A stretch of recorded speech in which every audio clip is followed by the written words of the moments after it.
Okay, before we dive into this, here's my thinking. We'll talk about it.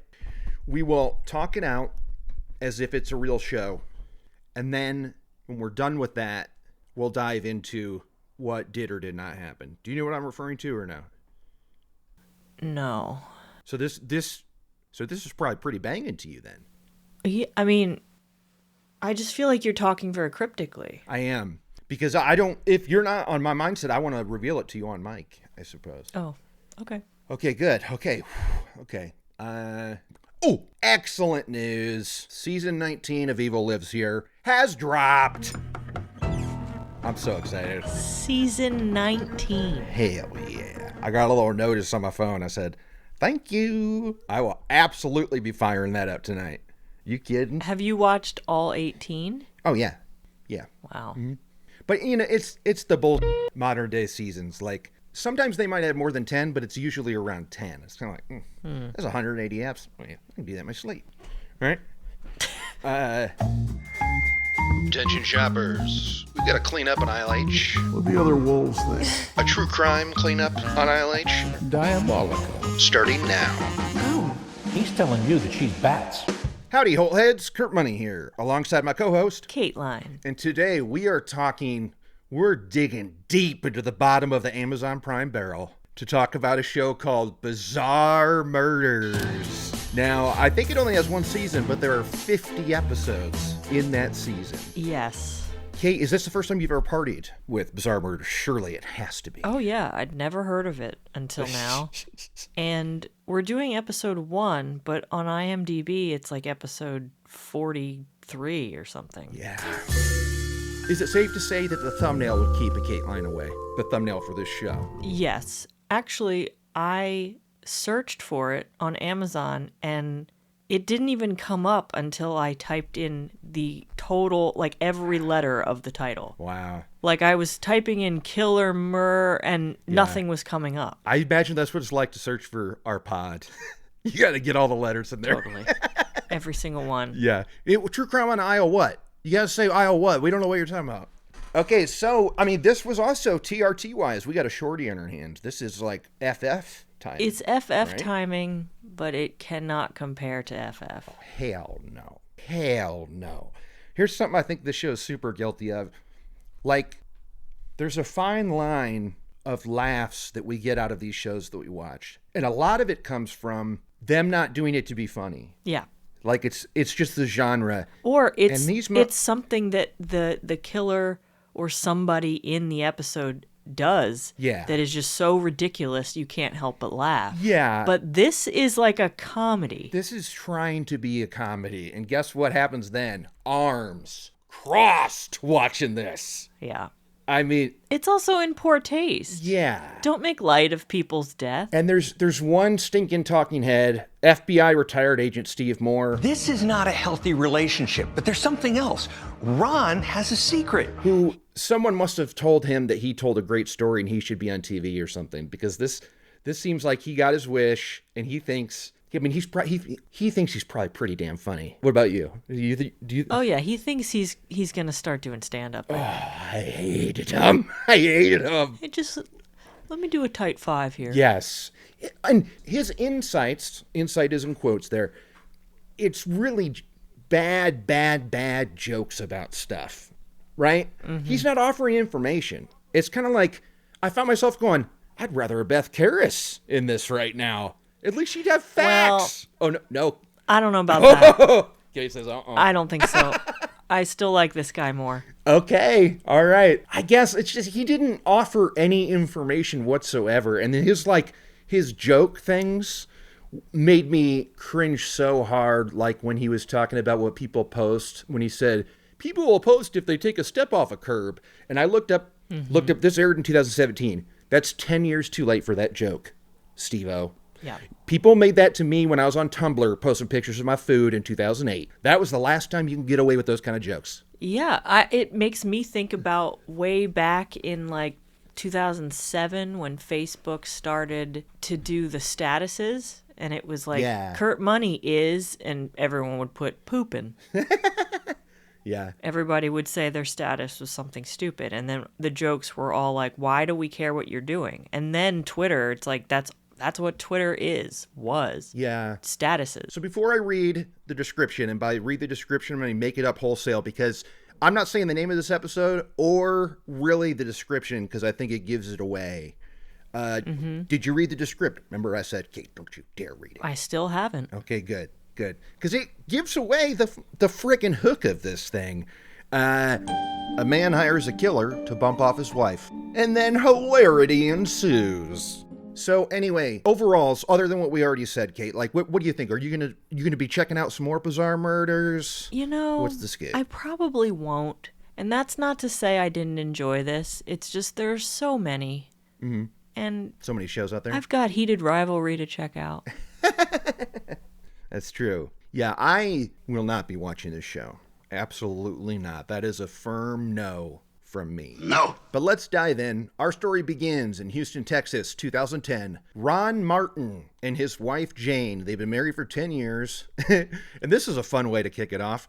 Ron is watching internet porn. Ron is eating breakfast and watching internet porn. This gives you the feel of this show right away, doesn't it? I love that they showed this with a close-up on his face, but like his arm moving. No, they like didn't. You knew he was jerking it. Oh, yeah. Go back and look. Oh, I will. That's hilarious. I mean, it's very close, but you can see the shoulder going. Wow. I mean, honestly, later they say cuckold and stuff. I feel like this show, I wouldn't. That's not below their tastes. No. They would absolutely show a shoulder shimmying. They don't care. Okay, and then it says something that baffled me so. Jane believes he is rich, so she's cheating on him with a doctor at work, hoping they'll get a divorce and she'll get a settlement out of it. Jane believes Ron is rich, so she's been cheating on him with a doctor at work for over a year, hoping Ron will divorce her and she'll get a settlement. Where's she going wrong here? Well, if you're the cheater, you don't get a settlement. Yeah. Unless there's a different law in their state. In Texas? Like it doesn't matter if you're cheating? Surely that matters. I mean, that's... Well, right? I don't know, because Texas is weird. Texas, man. Okay, maybe not. But I agree. I'm like, that's not really how it works. That's dumb. Yeah, and also, it's weird that she's cheating with the doctor. I know she's a nurse, so it's at her work. But, like, it's weird to bring up she wants to be rich at all. She's dating a doctor. Like, so if her plan is to marry this doctor now, I would get it. Also, kind of. if she wants to be rich and she believes her husband is rich, why not just stay with your husband who's rich? Yeah. And then we find out he's not rich because what poor investment did he make? It's 2010. So what's one of the last things you want to dump all your money into? Video stores. Oh my God, that's right. R.I.P. They showed like a Blockbuster, but they blurred out the sign. Yeah. I did notice a movie poster on the wall, but I suppose I'll save that for my list. Okay. It was vampire related. So he... Anyway, go ahead. He invested in video stores when? What year did he do that? Look, there's only 22 minutes, and like Steve's got to get in some more yucks. You're right. So I think they cut out some facts for him to be like, my God, how many times did he say something in here about how the internet never forgets? It's like, duh, dude. Duh. He is not very tech savvy, but he thinks he is. God, he thinks he is. He thinks that he even calls it a pro tip or a life hack of like, anything you do on the web, people will know. Adoy, Steve Moore. No doy. So here's a free life hack. If your spouse puts a large life insurance policy on you with them as the sole beneficiary, sleep with one eye open. And then another thing that Steve Moore said is the genius lost his tail. That's a new saying for me. Have you ever heard that? I have. You what? Seriously? If you lose your tail on something, yeah. Losing your tail, absolutely. I guess the genius part is what threw me off, but that's just him saying genius. Mm-hmm. That's just him calling him an idiot. Okay. Okay. All right. Well, Steve Moore, you're safe. I can't roast you for that. It's okay, though. We got plenty more. Ron sees Jane's phone ring, and up pops a text from this lover doc of hers. What's this text say? I don't remember. Basically, when are we going to meet up? It's a text from Dr. Kevin Lee, Jane's lover, confirming a plan to meet her at a hotel after work. This is the first time he realizes that his wife is cheating. I don't know how long this was going on before he saw that text. I'm actually surprised that it took a while to see a text, because if she doesn't have her texts, if she's letting her actual texts appear on her lock screen and not just like a notification Now, that says she has a text, I feel like in 2010, I'm not sure that that had been invented yet. that's risky. I feel like back then, everybody could read a text once it popped up. Yeah, you're right. Which is wild to think about, isn't it? A time where may not have. Before phones were locked, there may have always been passcodes on it, but it wasn't enforced until fairly recently, Right. 10 years or something. Now, I don't want the listeners to think that I'm a cheater. I just had my texts as notifications and not the actual text because I had a boss that I would talk a lot of shit on, and I didn't want my friends texting me things about him when I'm sitting right next to him. Yeah. That's why. Good, honey. Okay, so he sees this text and he cracks a plan. He goes, takes his phone to his wife in the bathroom and is like, great news. I got us some life insurance. Let's go in tomorrow and sign the papers. What do you say? And Jane Martin says, I'm in. The next day, Jane signs the policy. And this is another great line. In just 24 hours, Ron has gone from bankrupt cuckold to brazen criminal.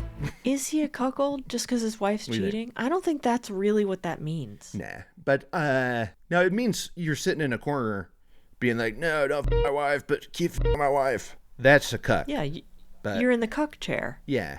So, you know what? Of course Steve Moore doesn't get it.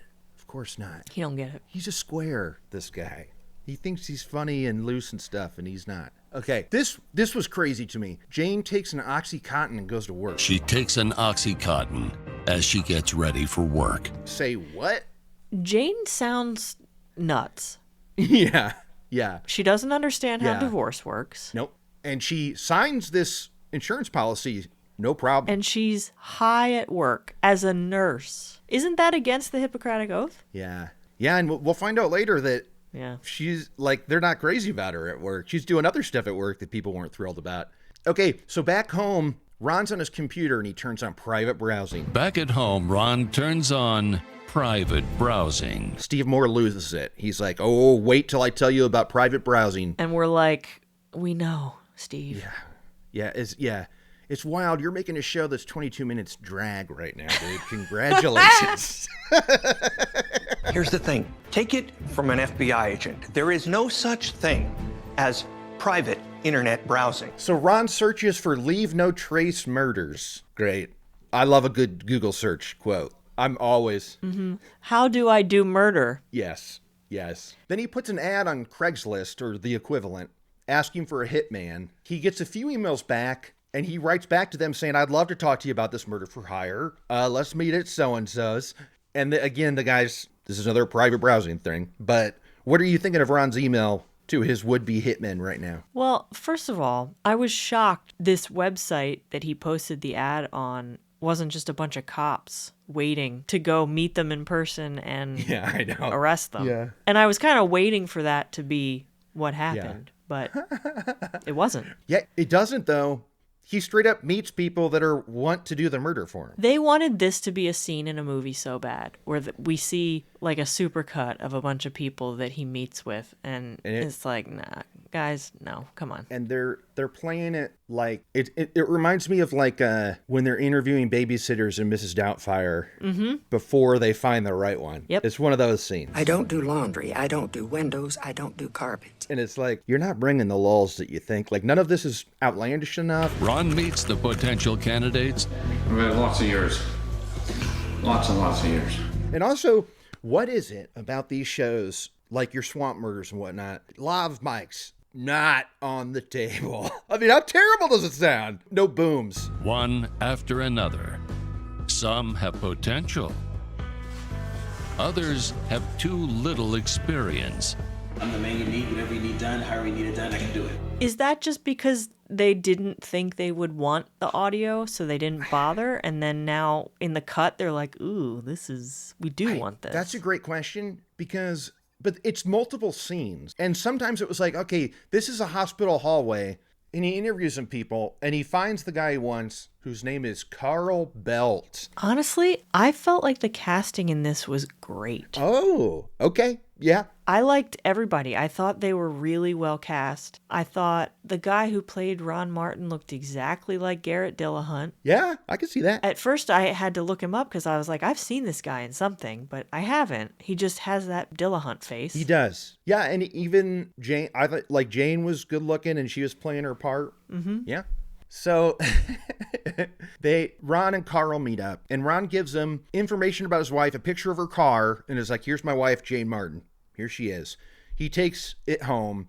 And this is again where I'm like, guys, you're trying for laughs and stuff. And because you remember what he does in his hotel room to warm up for the big event? Well, I know he's looking her up on social media to learn her schedule and see where he can find her. Well, there's that, but then also it's him sneaking up on a mannequin with a wig on and trying to choke it and stuff because he's squeamish from blood. And Carl's got a problem. He gets squeamish around blood. This is a poor trait for a hitman. And so he decides to Google, like, what's the best blood-free way to kill somebody? Strangulation. And it's him, like, creeping up on mannequins and stuff. Do we think he really did that? No. I don't. And that's why I'm looking at this show side-eye of, like, guys, you're trying, like, this isn't fair. Because even if he said he did that, there's no real proof that he did. No.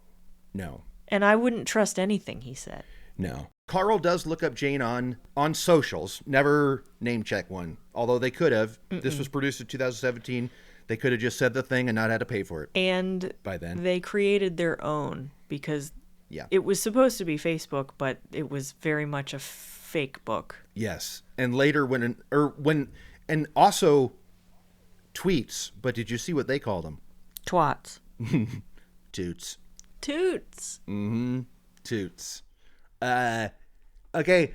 So this is where Jane shares that she's going to bring donuts to work for her coworkers. And Steve Moore grabs the mic, spotlight hits him. You know, people, I'm at the coffee shop. Don't do this. This is great for stalkers. Stalkers will eat this up. People share everything on social media. Hi, I'm stepping off this curb. This is fabulous for stalkers. Carl sees the post, says, okay, it's job time. Steve Moore, Carl, you don't have a clue. That's what he says. Yeah. That's what he says in here. Oh, Carl. You don't have a clue. He goes to her work because she's a nurse, and he tries to get into her car to wait for her, but it's locked. Jane comes out with the donuts. Carl ambushes her and strangles her using the skills he learned from online tutorials. Again, they don't say YouTube, although they could have. They just say online tutorials. Yeah, that's YouTube. Carl uses a rope and a technique he's learned from watching strangling video tutorials online. So she's dead, and he drives her car out to like a desolate place and leaves her car there with the body in it, right? I was trying to figure out where it was because it was in Los Angeles. Oh, really? Yeah, classic, like palm tree in the background with the red painted curb. Right.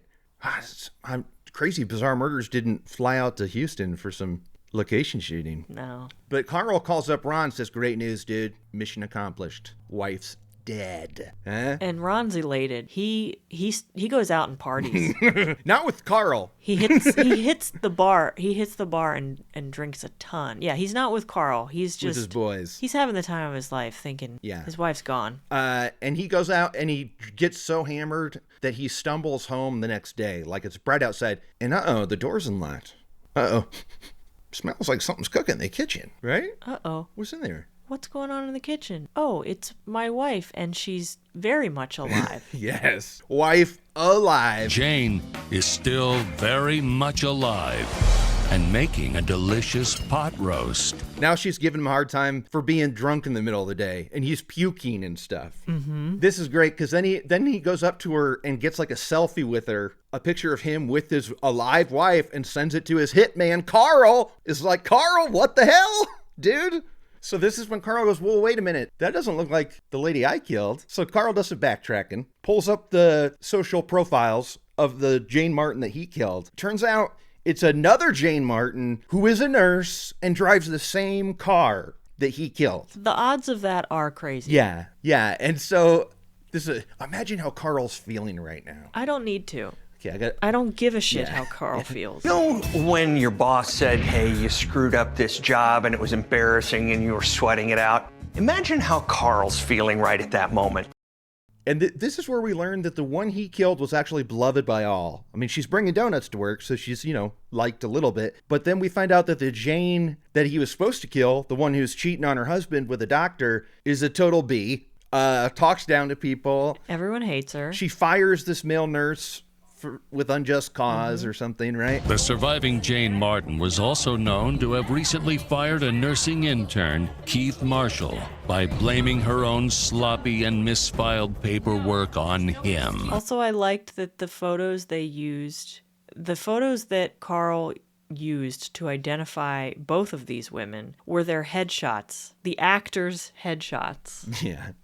Yes. Big time. I mean, yeah, just airbrushed beyond belief and everything. They were straight up headshots.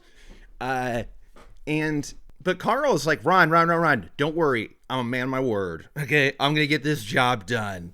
So he's like, I got to go out there and kill again. At this point, the show makes it very clear that if Carl had just walked away, he never would have been caught because there was nothing, absolutely nothing linking him to this crime. And he could have just stopped, and that would be that. And yeah, this woman is dead for no reason, but he didn't stop.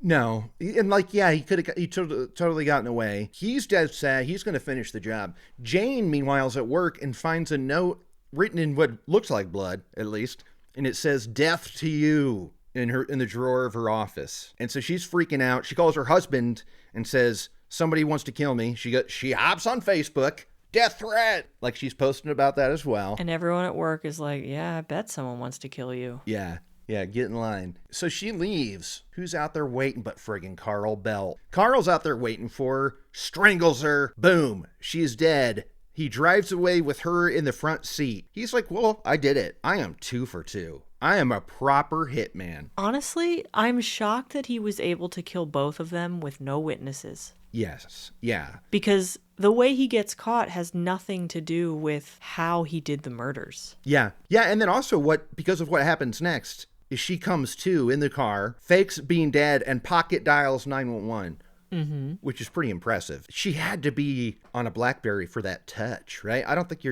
are you dialing 911 on an iPhone screen without looking at it? Oh, I don't know. It depends. Was she slumped over? Yeah. And she could look at it? I don't know. Yeah, I mean, it looked like she could kind of see it in the B-roll, but we can't trust the B-roll. B-roll's not real. No. So Carl notices and kills her for real. Takes the body to the same location. The exact same. And as a cop investigating that, I would be...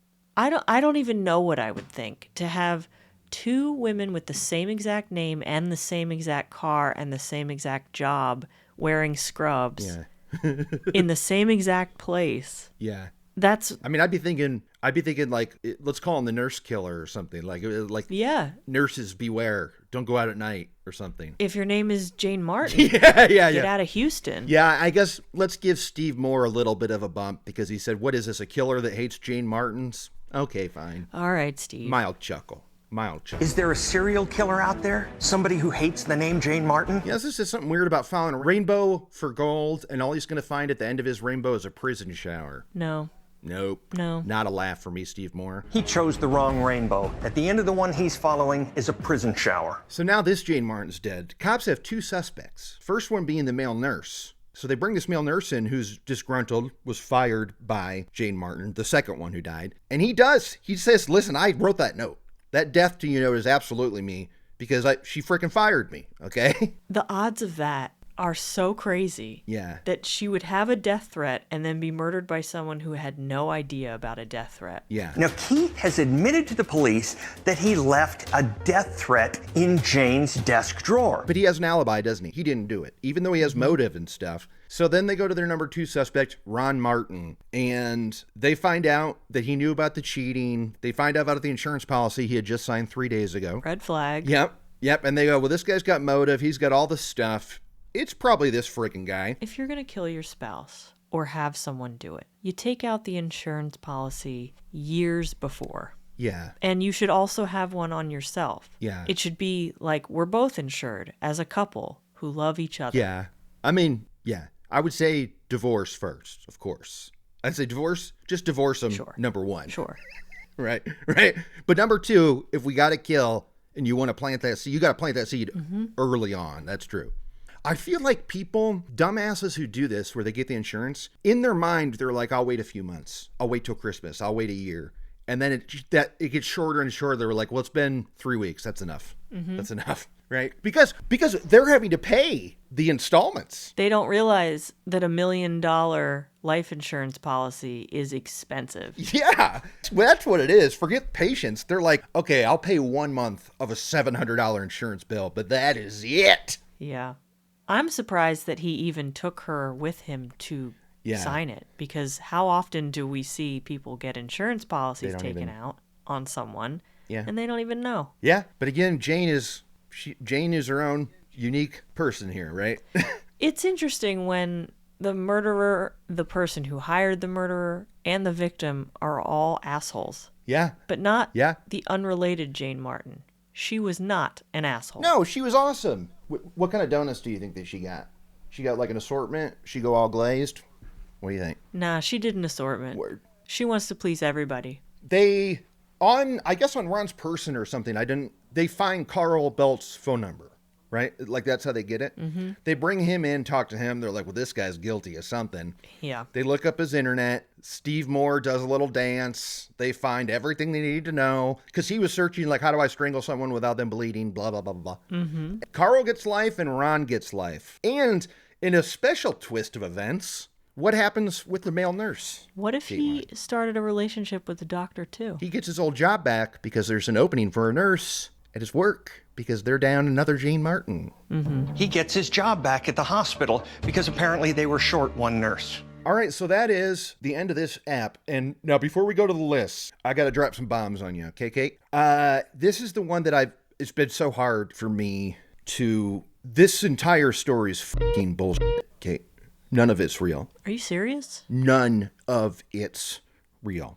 So I'm watching this show going, holy shit, this is spectacular. Oh my God, what is this? And now they say at the beginning, that, for protection's sake, we change people's names and dates. That warning at the beginning of the show, right? Mm-hmm. The events in this program are based on a true story. Names, dates, and details have been changed. And I'm like, that doesn't matter. Exhibit A to that. Actually, I think, honestly, all shows that have reenactments have to put that there, is my opinion. Yeah. Because Dateline doesn't have to, but I think if you do reenactments, you have to put that up there. But Exhibit A, I could find the real person.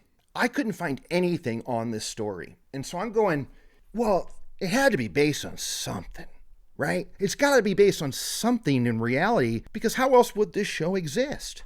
And also I'm thinking, okay, I know one case where the lady with the same name was killed because of when I was working on that pitch deck for Crime Junkie. Little drop there. Mm-hmm.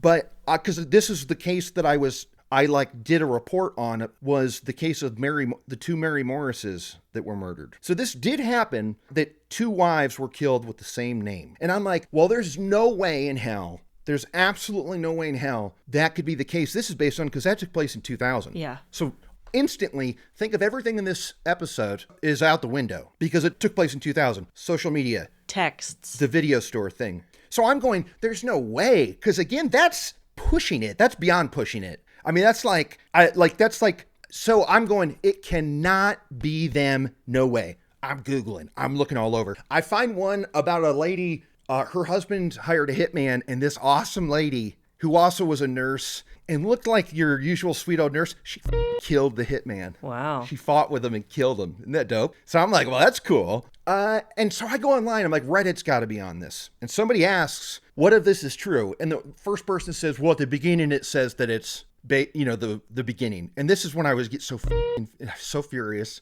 And I want to log in and scream and go, you dumbass. Every single show with a reenactment has that warning.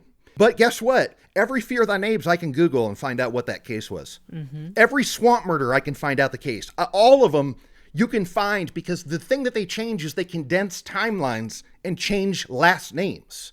I've never once experienced it where they just create wholesale things that wouldn't, like, this is complete fiction. This is absolutely complete fiction. And this is where I get so frustrated, because it's like, if I wanted to watch a fictional murder, I'd watch one, starring an actor that I know or a comedian. Mm-hmm. You know what I mean? Like, I'll put on 30 minutes or less, or Mastermind or something if I want to watch it. Not this fucking horse. Wow. About a 9 on the tension scale, Rube. Then somebody else follows it up with, well, maybe they're talking about the Mary Morris case.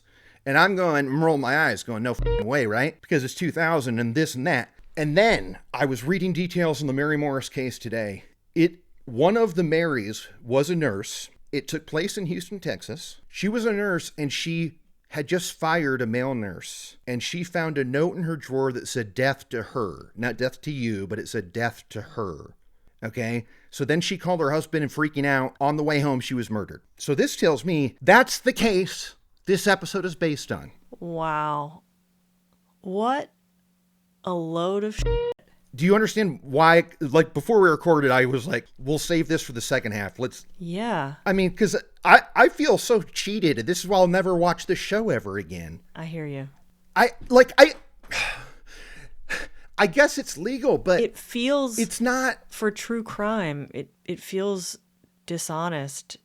And it doesn't make any sense to say it's bad journalism because it's not really journalism, but it's in poor taste. It's bad form. Yeah, and like, so what is how can this show exist and be on the up and up? I guess the key is to not have a talking head of a real person at all. Now, it's not like Steve Moore pretended to be part of this case, but they had a real FBI agent. He was a real retired FBI agent. I looked into that. Retired. And you have him as a talking head. Again, you think the things that they make up are one-to-ones. That like just all the stuff in here. So now think of all those things where it's like all those coincidences or all the times where you're like, oh, well, that's wild that nobody saw the murder happen. Oh, that's wild that she left her phone out. Oh, that's wild that she signed the insurance. Yeah, because none of it happened. None of that happened. Got it. This was just a pretend story. Now, this is super, super frustrating. And now here's what's crazy, Kate. They could talk about the real Mary Morris case because guess what?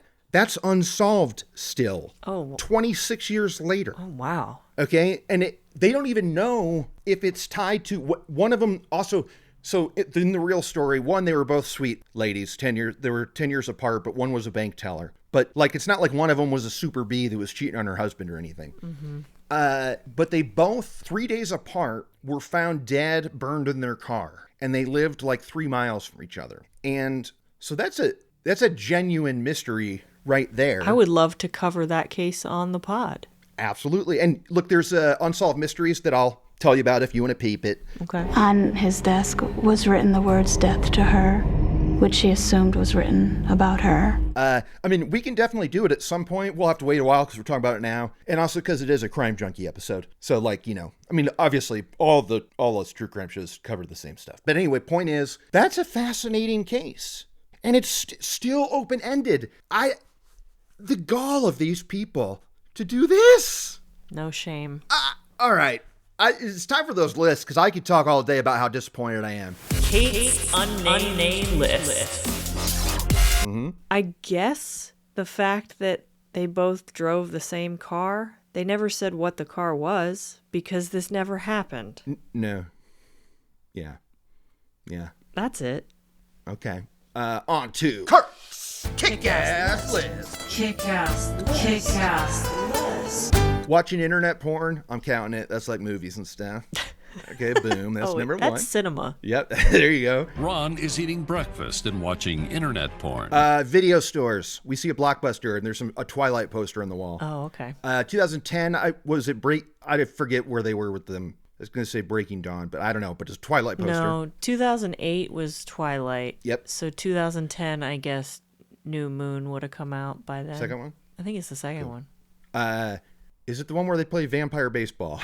That's the first one. Oh, God, you're right. And it's the last one where they have a 30-minute battle and everybody dies. And then it's like, oh, wait, that's what would happen if we fought. Yep. Bye. Yep. That's insane. Okay.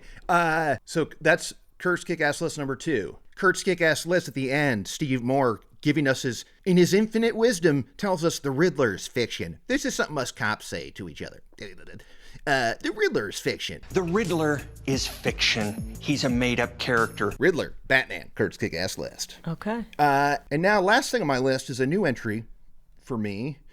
This is what we like to call Piece of the Puzzle. This is now on Kurt's Kick-Ass List because you missed it. Kate.